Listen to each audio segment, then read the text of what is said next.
നിങ്ങളുടെ ഫേവറേറ്റ് സീരിയലുകൾ ടിവിയിൽ വരുന്നതിന് മുൻപേ സൺ നെക്സ്റ്റ് ആപ്പിൽ കാണാം. ഇനി എല്ലാവർക്കും മുൻപേ കാണൂ. ഇപ്പോൾ തന്നെ സൺ നെക്സ്റ്റ് ആപ്പ് ഡൗൺലോഡ് ചെയ്ത് സബ്സ്ക്രൈബ് ചെയ്യൂ.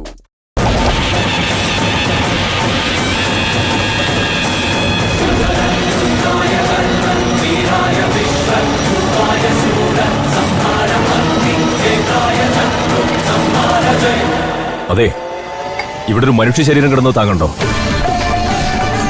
ഇവിടെ കിടന്ന മനുഷ്യ ശരീരമാണോ ദാ ഇവിടെ ഇങ്ങനെ നിൽക്കുന്നത്? എടോ, ഞങ്ങളിവിടെ ഒരുത്തിനെ കൊന്നിട്ട് പോയതാ. ആ ബോഡി എവിടെന്നാ ചോദിച്ചത്?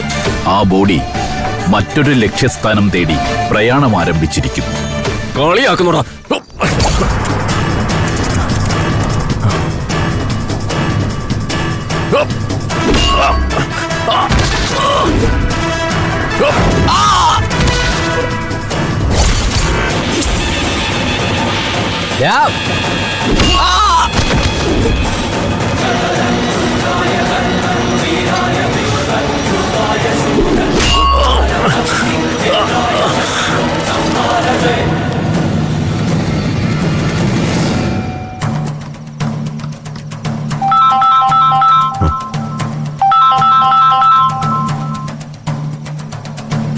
എന്തായി നോക്കിയോ? നോക്കി സാറേ, ബോഡി അവിടെ ഇല്ല. അതാ പറഞ്ഞത്. കുടിച്ചിട്ടുണ്ടോടാ? ഇല്ല സാറേ, ഒരു തുള്ളി പോലും കുടിച്ചിട്ടില്ല. പിന്നെ എന്തു പറ്റി? എന്തായാലും നിങ്ങൾ എന്തെങ്കിലും ചെയ്തിട്ടുണ്ടെങ്കിൽ അത് മൊത്തത്തിൽ പാളിപ്പോയിരിക്കുന്നു. ഇപ്പൊ പോയി നന്നായിട്ടൊന്ന് ഉറങ്ങ്. നാളെ ഞാൻ വിളിക്കാം. ശരി സാറേ. എവിടെയോ എന്തോ പിഴച്ചു. അതെവിടെയാണെന്നോ എന്താണെന്നോ ഒരു പിടിയുമില്ല.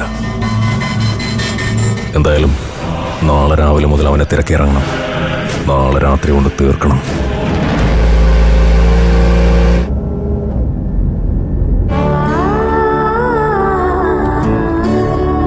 വീട്ടിലായാലും നിനക്ക് ബുദ്ധിമുട്ട്, യാത്രക്കിടയിലും ബുദ്ധിമുട്ട് നിനക്ക് തന്നെയാ.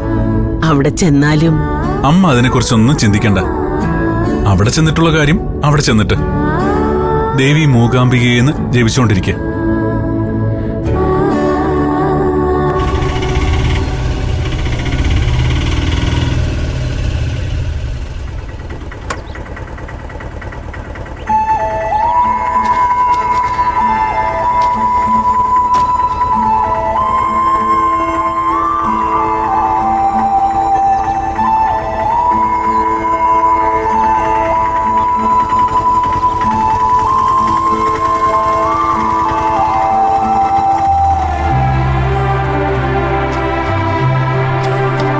അമ്മേ, ഈശ്വര, മോ വന്നു. അമ്മേ, ദേ സന്ദീപ് വന്നു. അമ്മയ്ക്ക് സുഖല്ലേ? ഓ, ഇപ്പോഴെങ്കിലും നിനക്ക് ചോദിക്കാൻ തോന്നിയല്ലോ. വല്ല നാട്ടിലൊക്കെ പോയി കിടക്കുമ്പോ വല്ലപ്പോഴും ഒക്കെ അമ്മയെ വിളിച്ച് സുഖാണോ, എങ്ങനെ ഇരിക്കുന്നു എന്നൊക്കെ ചോദിക്കണ്ടേ? എവിടെ അമ്മേ, അങ്ങോട്ട് വിളിച്ചാ പോലും എടുക്കില്ല. അതാണല്ലോ പതിവ്. മനഃപൂർവ്വം ഒന്നും അല്ലമ്മേ, ഓരോരോ കാര്യങ്ങള്, ഓരോരോ തിരക്കുകള്. ഓ, തിരക്ക്. എടാ, ഇവിടെ നമ്മുടെ തന്നെ പല സ്ഥാപനങ്ങളിലായി 100-300 പേര് നിന്റെ കീഴിലെ ജോലിക്കാരുണ്ട്. അതിൽ ഏതെങ്കിലും ഒരു സ്ഥാപനത്തിൽ ചെന്ന് ഒരു ദിവസം അവരോട് സംസാരിക്കാൻ പറഞ്ഞിട്ട് ഇതുവരെ നീ ചെയ്തിട്ടില്ല. നിനക്ക് മാത്രമായി ഒരുക്കി വെച്ചിട്ടുള്ള ക്യാബിനുണ്ട് എല്ലാ ഓഫീസിലും. ഒരു ദിവസം പോലും അതിൽ കയറിയിരിക്കാത്ത നീയാ അന്യനാട്ടിൽ പോയിട്ട് ഹോട്ടലിലെ എച്ചിൽ പാത്രം കഴുകിയത്. എടാ, ആ സമയത്ത് എപ്പോഴെങ്കിലും നീ ഈ കുടുംബത്തിന്റെയോ അത് നിന്റെ അച്ഛന്റെ സ്റ്റാറ്റസിനെ കുറിച്ച് ചിന്തിച്ചിട്ടുണ്ട്? നിന്റെ മുത്തശ്ശനുണ്ടാക്കിയ കൊട്ടാരം പോലത്തെ ഒരു ഗസ്റ്റ് ഹൗസ് ഉണ്ട് അവിടെ. അത് പൂട്ടിയിട്ടിട്ട് ആ ഹോട്ടലുകാരന്റെ തട്ടും പുറത്ത് വെറും തറയിൽ കിടന്നുറങ്ങി. എടാ, നിനക്ക് എന്താ മോനെ പറ്റിയേ? എനിക്കൊന്നും പറ്റിയിട്ടില്ലമ്മേ. ഈ കാലം അത്രയും ഞാൻ ഇവിടുത്തെ വിശാലമായ മുറിയിൽ സുഖിച്ചുണ്ടുറങ്ങിയില്ലേ. അതിനൊക്കെ ഒരു ചേഞ്ച് ആയിക്കോട്ടെ എന്ന് വിചാരിച്ചു. ഓ, എന്നും സൂചിച്ച് ജീവിക്കുന്നതിൽ ഒരു രസവുമില്ലമ്മേ. ഒരു ത്രില്ലും ഇല്ല. മറിച്ച് അവിടെ തീയും പുകയും എച്ചിൽ പാത്രവും ചായയും പലതരക്കാരായ ആളുകളും. അതിന്റെ സുഖം ഒന്ന് വേറെയാ. അമ്മേ, അമ്മ ഇതൊക്കെ കേൾക്കുന്നുണ്ടോ? സത്യത്തിലേ അമ്മയുടെ മോൻ, ഇവന്റെ അച്ഛൻ, അദ്ദേഹം ഇതൊന്നും ഉണ്ടാക്കിയിട്ടിട്ട് ഒരു കാര്യമില്ലായിരുന്നു.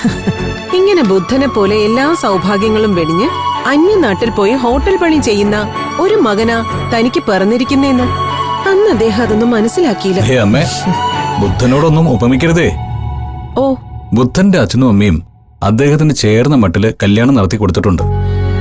എന്റെ അമ്മയും അങ്ങനെ കല്യാണം നടത്തി തരാൻ തയ്യാറായിരുന്നെങ്കിൽ ഞാൻ സൗപർണിയും കൊണ്ട് ഇങ്ങോട്ട് വന്നേനെ. അമ്മ അത് ചെയ്തു തരാത്തോണ്ടല്ലേ ഞാൻ അവിടെ നിൽക്കുന്നതും ഹോട്ടലിലെ ജോലി ചെയ്യുന്നതും അതിന്റെ തട്ടുംപുറത്ത് കിടക്കുന്നതൊക്കെ. ഓ, അപ്പോ ഇതൊക്കെ അമ്മയോടുള്ള പ്രതിഷേധമായിരുന്നു അല്ലേ?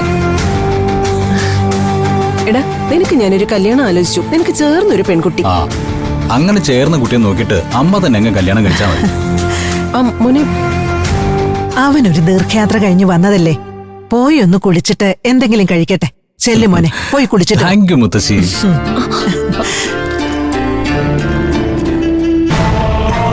ഹലോ തമ്പിയച്ച, how are you? Fine. How about you? Same fine. കഴിഞ്ഞൊരു ദിവസം ഞാൻ നിന്നെക്കുറിച്ചൊരു ദുസ്വപ്നം കണ്ടു. എന്താ കണ്ടത് തമ്പിയച്ച?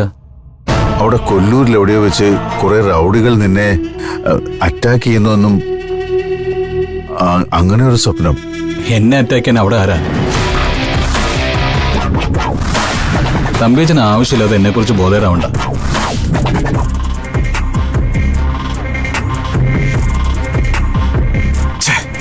എന്തൊരു കളിയാണിത്! അവരവിടെ വ്യക്തമായ ആളെ തിരിച്ചറിഞ്ഞ് അറ്റാക്ക് ചെയ്യുന്നു, അവസാനിപ്പിക്കുന്നു. ആ സമയത്ത് തന്നെ അവൻ ഇങ്ങോട്ട് ഫോണിൽ സംസാരിക്കുന്നു. ഇതിന് പിന്നിൽ എന്തോ ഉണ്ട്. അവന്മാര് ചിലപ്പോ നുണ പറഞ്ഞതാണെങ്കിലും അച്ഛാ, അച്ഛനെ ഒന്ന് തണുപ്പിക്കാനായിട്ട്. എത്ര കാലമായിട്ട് എനിക്ക് വിക്രമനെ അറിയാം. അവൻ ഏറ്റെടുക്കുന്ന കാര്യത്തിൽ കണിശക്കാരനാ. പ്രൊഫഷണൽ അവൻ കള്ളം പറയില്ല. പിന്നെങ്ങനെയാ അവൻ ജീവനോടെ വരുന്നേ? അതാണ് മനസ്സിലാവാത്തത്. എന്തായാലും ഇതുകൊണ്ട് അവസാനിപ്പിക്കില്ല ഞാൻ. എന്ത് നടത്താനാണോ ഉദ്ദേശിച്ചത് അത് നടത്തിയിരിക്കും. ഒരു തവണ വിക്രമന് വീഴ്ച പറ്റിയെന്ന് വെച്ച് എപ്പോഴും വീഴ്ച പറ്റില്ല. എന്റെ കെണിയിൽ നിന്ന് അവൻ രക്ഷപ്പെടില്ല. നീ കണ്ടോ?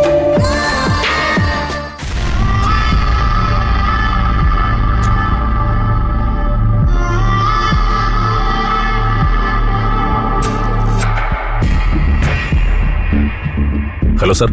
ആ, നീ എവിടെയുണ്ട് വിക്രമ? ഞാനിവിടെ കൊല്ലൂർ തന്നെയുണ്ട് സാർ. എന്റെ ജീവിതത്തിൽ ഇത് ആദ്യത്തെ സംഭവമാണ് സാർ, മരിച്ചവൻ ഉയർത്തെഴുന്നേൽക്കുന്ന സംഭവം. എന്തായാലും അവനെ ഞങ്ങൾ വ്യക്തമായി കണ്ടു. ഞങ്ങൾ ഓടിച്ചിട്ട് പിടിച്ചു, കൃത്യം നടത്തി. പിന്നെ എന്ത് സംഭവിച്ചെന്ന് ഞങ്ങൾക്കറിയില്ല സാർ.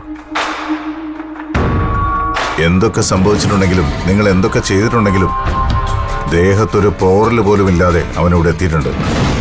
അവൻ അവിടെ എത്തിയോ? അവനിവിടെ എത്തി. ഇനി നമ്മൾ എന്ത് ചെയ്യും സാർ? ഞങ്ങളിനി ഇവിടെ വന്നിട്ട് കാര്യമൊന്നുമില്ലല്ലോ. തൽക്കാലം നിങ്ങൾ അവിടെ തന്നെ നിന്നാൽ മതി. അടുത്ത നടപടി എന്ത് വേണമെന്ന് ഞാൻ പറയാം. അതിനുശേഷം മടങ്ങുന്ന കാര്യം ആലോചിക്കാം. ശരി സാർ. അതിനു മുമ്പ് ഇന്നലെ അവിടെ നടന്നത് എന്താണെന്ന് വ്യക്തമായിട്ട് അന്വേഷിക്കണം. ഇവനെന്ന് വിചാരിച്ച് നിങ്ങൾ കുത്തിയത് വേറെ ആരെങ്കിലും ആണോ എന്ന് നോക്കണം. കാര്യങ്ങൾ മനസ്സിലാക്കണം. അടുത്ത എന്താ ചെയ്യേണ്ടതെന്ന് ഞാൻ പറയാം. Okay sir.